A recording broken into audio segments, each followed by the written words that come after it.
Oi, gente, como estamos? Todo mundo bem?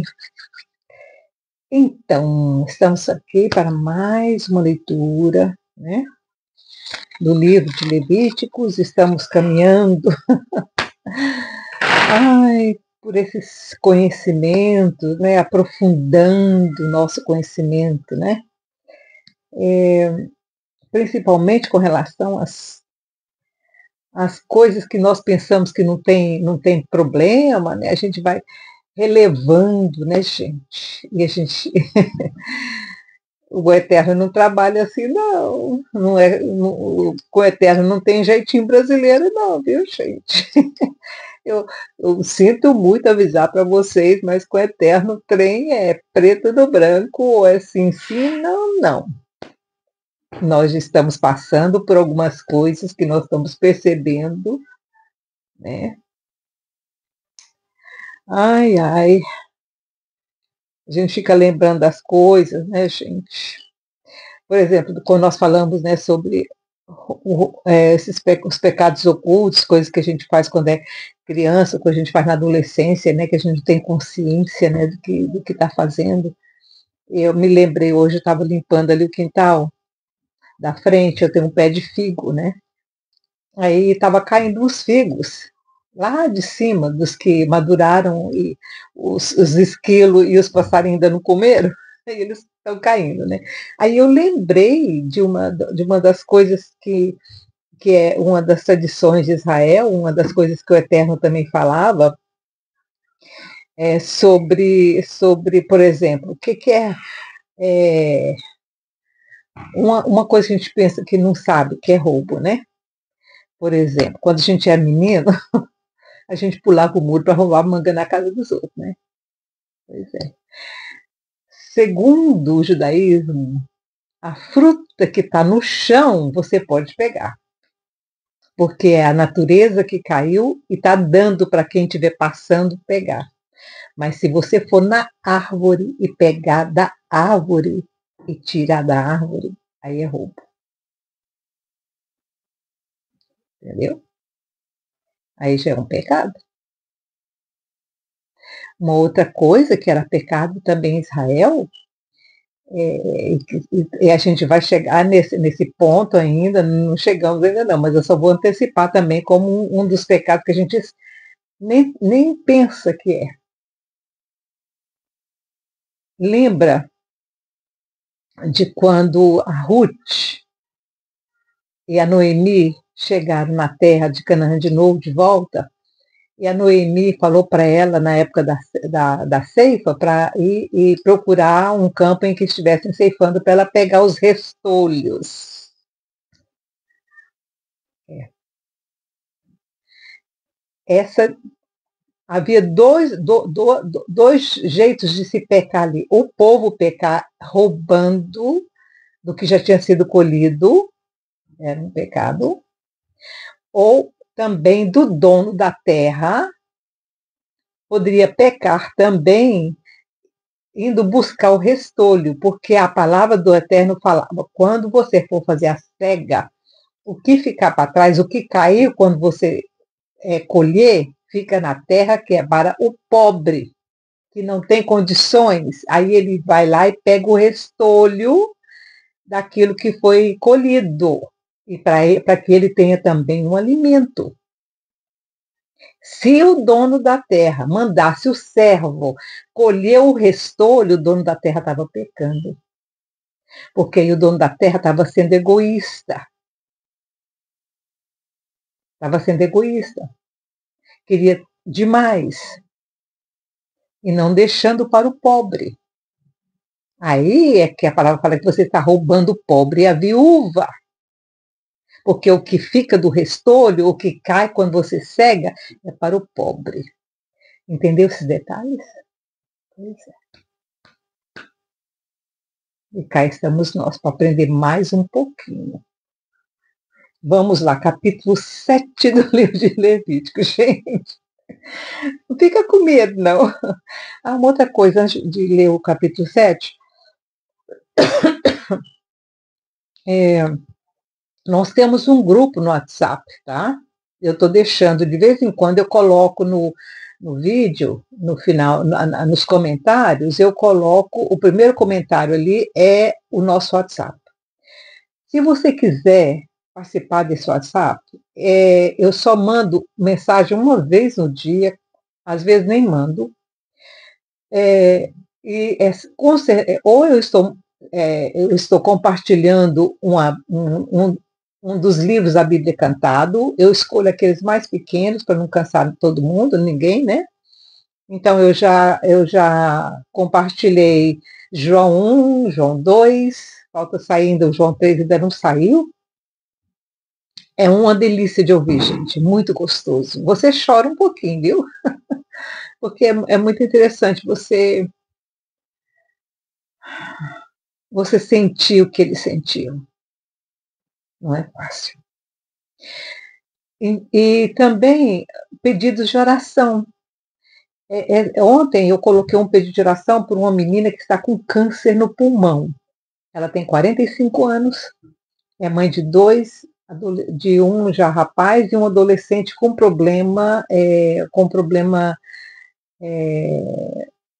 uma desabilidade. Ele precisa da mãe, né? Então, está sendo assim complicado, sabe? E um pedido de oração mesmo. Tem a mensagem da mãe que deixou. Então, se você quiser participar do nosso WhatsApp, assim, para oração, você tem um pedido de oração, você faz, coloca lá e nós vamos orar. Nós vamos estar na presença do Eterno. Essa noite eu tive uma noite muito difícil, muito difícil. Eu orei muito essa noite. Muito. Foi uma noite muito complicada. Eu só fui conseguir dormir mesmo, pegar no sono depois das 3 da manhã. Não conseguia. E orando o tempo todo, pedindo a misericórdia do Eterno, fazendo orações, lembrando dos salmos, pedindo a misericórdia do Eterno. Lembrei demais de Bartimeu, né? Quando ele dizia, Senhor, filho de Davi, tem compaixão de mim. Eu dizia, Senhor, filho de Davi, Jesus Cristo, filho de Davi, tem compaixão da terra, tem compaixão de nós. Lembrando dos nossos irmãozinhos na África que estão morrendo, assassinados. Os nossos irmãozinhos na Ásia que estão morrendo assassinados, eu não tinha como não orar por eles. Então foi uma noite difícil. Mas estamos aqui. Vamos lá. Vamos continuar na jornada. Nós não vamos desistir, gente. Nós vamos continuar orando pelo Brasil. Aí eu orei por todos os países. Mencionei os países. Ai, temos que orar muito pelos Estados Unidos. Nova York ontem elegeu um homem do inferno como prefeito daquela cidade. Alguns anos atrás foi eleito um homem do inferno aqui, como prefeito de Londres. E nós estamos sofrendo as consequências disso. Eu sei que todo o governo é colocado pelo Eterno para a aprovação do povo. Mas então que o Senhor nos dê habilidade, nos dê força para continuar, coragem para continuar, firmeza, esperança, né? E eu falei, Senhor, eu tenho que cantar, eu tenho que cantar. E é difícil cantar quando a coisa está muito difícil, né? Mas a gente tem que fazer. A palavra diz que a alegria do Senhor é a nossa força. E eu falava isso essa noite, Senhor Espírito Santo, tu falas que a alegria do Senhor é a nossa força. Coloca alegria no nosso coração, Espírito Santo. Coloca esperança, coloca sabedoria. Eu pedi demais por sabedoria, gente. Porque a gente precisa de mais de sabedoria nesses últimos dias. Então vamos lá. Oferta pela culpa. Aí, ó, lá vamos nós de novo, gente. Vamos aprender. Esta é a lei da oferta pela culpa, que é coisa santíssima. No lugar onde imolam o holocausto, imolarão a oferta pela culpa, e o seu sangue se espargirá sobre o altar em redor.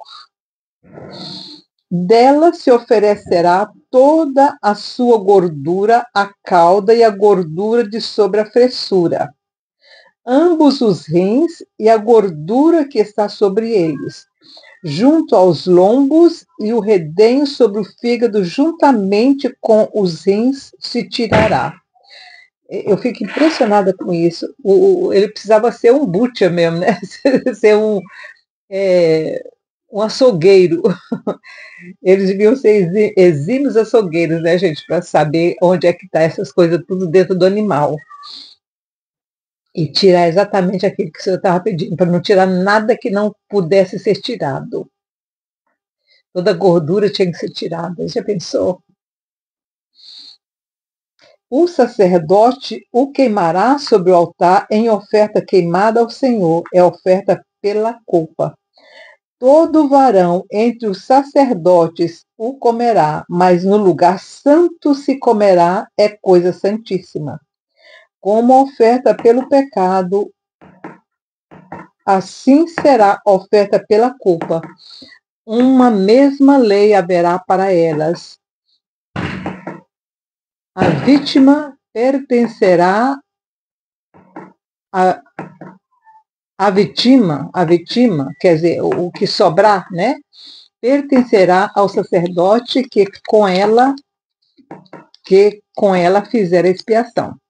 Também ao sacerdote que oferecer o holocausto de alguém, pertencerá o couro do animal que oferecer, como também toda oferta que se assar no forno, com tudo que se preparar na frigideira e na assadeira, será do sacerdote que oferecer. Também toda oferta de cereais amassada com azeite ou seca será de todos os filhos de Arão, sem distinção. Então, quando a pessoa trazia a oferta, ele pegava o punhado do sacrifício e o resto ele deixava no santuário. Gente, tudo isso não podia sair de dentro do santuário. Os homens tinham que comer, né? Você imagina, devia ser uma coisa bem interessante, principalmente quando se construiu o templo, né? É interessante aqui, eu fico pensando como é que eles, né, para oferecer o sacrifício, eles tinham que tirar o couro do animal. Gente, eles eram perfeitos, eles eram profissionais mesmo, né? Profissionais. A oferta pacífica, as ofertas pacíficas. Esta é a lei da oferta pacífica que alguém pode oferecer ao Senhor. Se for oferecida em ação de graças, com oferta em ação de graças serão oferecidas bolos amassados com azeite, coscorões asmos untadas de azeite e bolos de flor de farinha embebidos em azeite. E lembra que não podia colocar a farinha puríssima com o azeite, não podia colocar outra coisa. Com os bolos oferecerá pão, com os bolos oferecerá pão levedado como sua oferta, com o sacrifício da sua oferta pacífica por ação de graças. Uau! De toda oferta retirar-se-á um bolo por oferta alçado ao Senhor, o qual será do sacerdote que espargir o sangue da oferta pacífica. Mas a carne do sacrifício de ofertas pacíficas de ação de graças se comerá no dia do seu oferecimento. Nada se deixará dela para o dia seguinte. Uau! Quer dizer, quando se oferecia a oferta, tinha que se comer tudo dela. Não podia deixar para o dia seguinte. Se, porém, o sacrifício da sua oferta for voto ou oferta voluntária no dia em que for oferecido, se comerá, mas o que dele ficar se comerá no dia seguinte.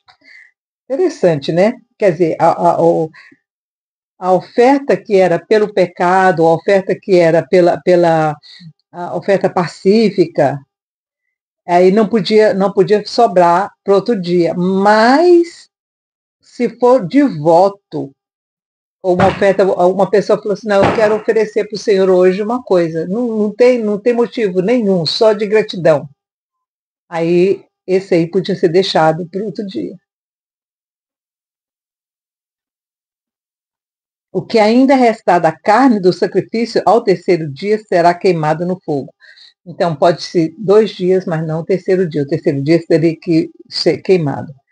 Se da carne do seu sacrifício pacífico se comer ao terceiro dia, aquele que ofereceu não será aceito, nem lhe será levado em conta o sacrifício, pois coisa abominável será. A pessoa que comer dela levará a sua iniquidade. Quer dizer, se a pessoa desobedecesse, comesse no terceiro dia, aquela carne, não vou desperdiçar, aí ela seria culpada. Aí ela teria que fazer uma oferta pela culpa. A carne que tocar alguma coisa imunda não se comerá, com fogo será queimada, mas da outra carne, qualquer que estiver limpo comerá dela. Porém, se alguma pessoa comer a carne do sacrifício da oferta pacífica, que é do Senhor, estando imunda, essa pessoa será extirpada do seu povo. O que é estar imunda? Por exemplo, o que o Senhor falou? Que você estaria imundo se você, por exemplo, tocasse um cadáver ou de animal, um cadáver, né? Qualquer coisa imunda que você tocasse. Aí você estaria sujo. Gente, deixa eu falar uma coisa para vocês. Às vezes a pessoa fala assim, nossa, mas é exagero, né? Isso aí é uma coisa exagerada, para que tudo isso? Lembra que naquela época, gente, a higiene não era muito grande, lembra? Naquela época, não tinha banheiro como nós temos hoje, por exemplo. Tá? Então, as pessoas faziam as necessidades fora do arraial. Tinha uma instrução do Senhor com relação a isso. Tinha uma instrução do Senhor com relação a isso. Devia fazer, abrir uma cova, fazer a sua necessidade de enterrar. Tá? Se você não fizesse isso, você estava desobedecendo, que seria também um pecado. Pecado da desobediência. Então, como não, a higiene daquela época não era como hoje, hoje a gente lava a mão toda hora, eles não tinham água assim para ficar lavando a mão, gente. Tinha as nascentes de água, que eles pegavam água da nascente para cozinhar, para fazer as coisas, mas hoje a gente tem água na torneira, rapidinho você vai lá, lava a mão, naquela época não tinha essas coisas. Então, a imundície naquela época era muito grande, era uma falta de higiene. Não se tomava banho todos os dias, porque não tinha como. Não tinha como tomar banho todos os dias. Então, tudo era muito, muito mais complicado. Então, o Senhor tinha uma exigência maior por causa dessa situação. Por exemplo, se você tocasse um cadáver de um animal, você ia pegar bactéria na sua mão. O povo, naquela época, não tinha noção de bactéria, não tinha noção de vírus, não tinha noção de fungos, não tinha noção de nada disso, de germe, nada. Eles não tinham essa noção. Hoje nós sabemos, mas naquela época não tinha. Então, o Senhor tinha que ter essas leis para proteção do povo mesmo. Vai que ele tinha tocado lá sem querer num animal morto. E a mão dele aí ficaria imunda. Eles não tinham água para ficar lavando a mão. Vocês entenderam? Então, tudo aqui, tudo tinha um motivo. O Senhor sabe. O povo não sabia porque não tinha conhecimento, mas o Senhor tem todo o conhecimento das coisas. Então, por isso que tinha essas coisas, essas leizinhas bem específicas para que o povo obedecesse. É. Aí o povo tinha medo e não tocava, evitava tocar, porque ele tinha que desembolsar um animal, desembolsar um dinheiro, alguma para se ver livre daquela situação. Então ele ficava com medo, e através desse medo, desse receio, ele evitava. Entendeu? É bom a gente explicar bem direitinho para que ninguém fique, é muito exagero. Não, na época tinha que ser assim. Não tinha como não ser. Porque não tinha as facilidades que nós temos hoje. Gente, se alguém chegar aqui na minha casa, daquela época, se descesse aqui uma pessoa daquela época na minha casa, ia pensar que eu era a rainha. Se não conhecesse o resto, chegasse só aqui na minha casa, nossa, essa mulher é uma rainha, porque ela tem coisa. Nada que eu tenho aqui nesse lugar, que eu estou agora, nesse meu quarto, nada que eles tinham conhecimento. Nada. Nada, nada, nada, nada. Nada. A cama não era assim, dormia no chão. Não tinha cama. Não como a gente tem hoje. O máximo que tinha naquela época que os reis tinham era catre.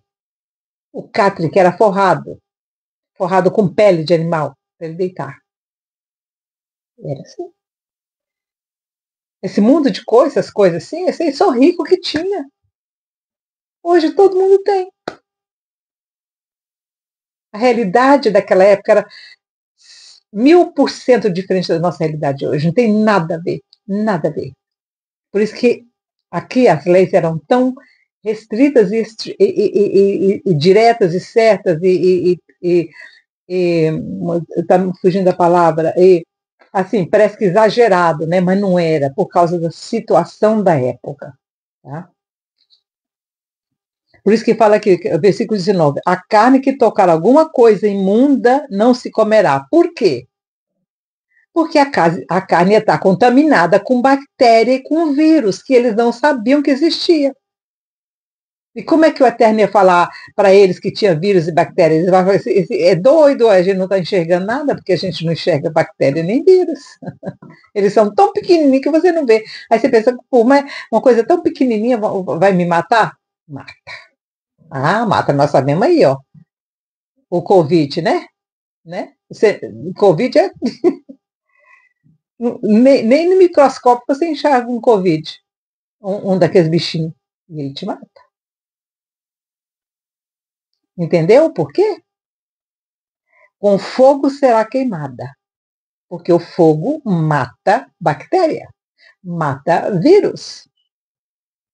Por isso que a gente tem febre quando a gente adoece. A febre era para proteger o seu corpo, para que ele não morra. Porque o calor mata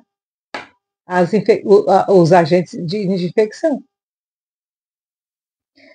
Mas da outra carne, qualquer que estiver limpo comerá dela. Da outra carne, da carne limpa, né?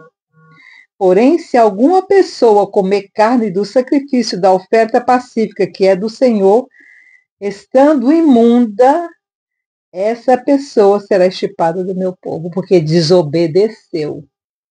Porque se ela estava imunda, se ela não tinha lavado a mão depois que tocou numa coisa imunda, que é por exemplo, quando isso aí se aplicaria muito para, por exemplo, a criança, quando ela defeca, a mãe vai limpar a criança. Aí a mãe ficou imunda. E se o pai pega na mão da mãe, aí o pai também está imundo. Aí ele vai pegar na carne e vai comer. Porque naquela época não tinha prato separado, não. Cada pegava da carne mesmo lá com a mão. Pegava com a mão. E a mão estava suja, imunda. Entendeu? Agora você entendeu. Porque todas essas leis. Porém, se alguma pessoa comer a carne do sacrifício da oferta pacífica, que é do Senhor, estando imundo, essa pessoa será extirpada do seu povo. Quer dizer, ela não obedece, ela pode trazer doença para todo mundo e matar todo mundo. Vocês estão entendendo, gente? Se uma pessoa tocar alguma coisa imunda, como imundice de homem é fezes, ou urina, ou gado imundo, ou qualquer réptil imundo, e comer da carne do sacrifício da oferta pacífica, que é do Senhor, essa pessoa será extirpada do seu povo. Que ela não teve cuidado com ela e não teve cuidado com os outros. O Senhor não tinha como explicar para eles por que dessas leis. Hoje nós sabemos. Eles não sabiam, então eles tinham mais era que obedecer, porque obedecer era melhor do que sacrificar. Que obedecendo, ele estaria protegendo ele mesmo e protegendo toda a comunidade. Depois disse o Senhor a Moisés: diz aos filhos de Israel: Nenhuma gordura de boi, nem de carneiro, nem de cabra comereis. Vocês estão entendendo aqui? Nós já falamos sobre isso. Se não podia comer nem gordura dos animais limpos, você imagina a gordura do porco, que hoje é apregoado por aí que é a gordura mais sadia que tem. Mas é proibido comer gordura de animal. Cozinhar com gordura de animal é proibido. A gordura do animal que morre por si mesmo e a gordura do dilacerado por feras podereis usar para qualquer fim, mas de maneira alguma a comereis. O que ele estava dizendo aqui? Você pode usar gordura para fazer outras coisas, mas não para comer. Você pode usar a gordura do animal para fazer sabão, por exemplo. Para, sei lá, o que eles podiam fazer com a gordura do animal? Para queimar, para tocar fogo, para fazer fogo, fogueira. Podia ser, aí podia usar gordura, mas não para comer, não para o seu corpo. Qualquer que comer a gordura do animal, do qual se oferecer ao Senhor oferta queimada, será estipado do seu povo. Nenhum sangue comereis em qualquer das vossas habitações, quer de aves, quer de gado. Toda pessoa que comer algum sangue será estipado do seu povo. Nós já falamos sobre isso. A gordura e o sangue. O Senhor proibiu que nós comêssemos. Aí está na sua mão a decisão de continuar ou não praticando isso. Se você continuar praticando, você vai ser extirpado. É a sua opção. Disse o Senhor a Moisés, diz aos filhos de Israel, versículo 28. Versículo 29, diz aos filhos de Israel, quem oferecer ao Senhor o seu sacrifício pacífico, trará ao Senhor a oferta do seu sacrifício pacífico. Com suas próprias mãos trará as ofertas queimadas ao Senhor, o peito com a gordura trará para movê-lo por oferta movida perante o Senhor. Então, a pessoa que fosse oferecer a oferta pacífica, o sacerdote matava o animal, preparava o animal, que fosse oferecer, né, como sacrifício no altar, e aí a pessoa que estava fazendo a oferta pacífica, gente, a pessoa que estava oferecendo aquela oferta pacífica, ela mesmo ia levar aquela carne e depositar no altar, no fogo. Tá? O sacerdote queimará a gordura sobre o altar, porém o peito será de Arão e de seus filhos. Também a coxa direita dareis ao sacerdote por oferta alçada dos vossos sacrifícios das ofertas pacíficas.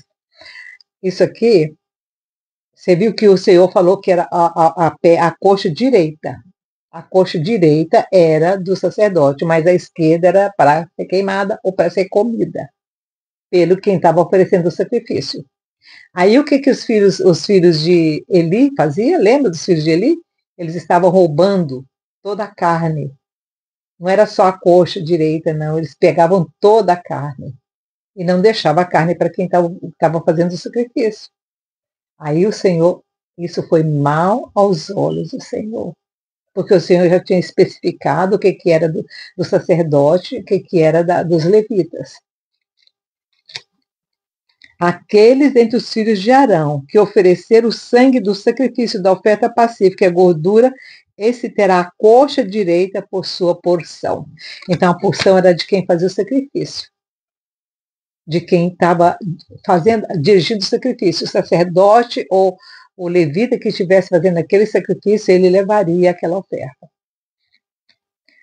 O peito movido e a espada alçada tomei dos filhos de Israel, dos sacrifícios das suas ofertas pacíficas, e os dei a Arão, o sacerdote, e a seus filhos, por direito perpétuo dos filhos de Israel.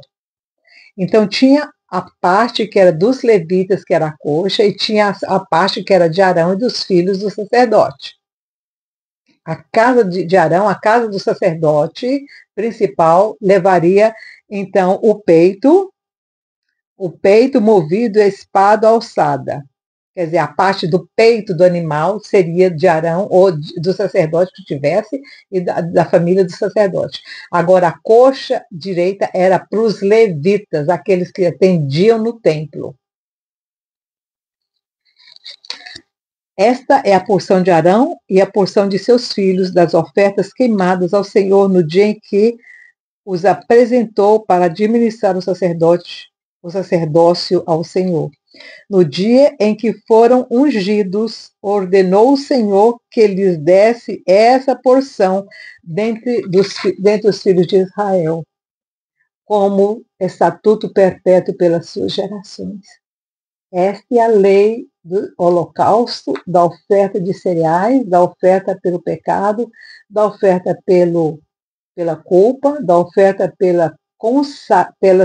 e a oferta das consagrações e do sacrifício das ofertas pacíficas.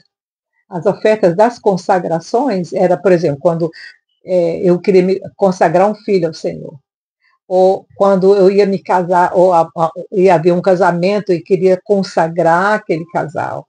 Então, fazia a oferta da consagração, que é consagrar mesmo, né? E do sacrifício das ofertas pacíficas, que o Senhor ordenou a Moisés no Monte Sinai, no dia em que mandou que os filhos de Israel oferecessem as suas ofertas ao Senhor no deserto do Sinai.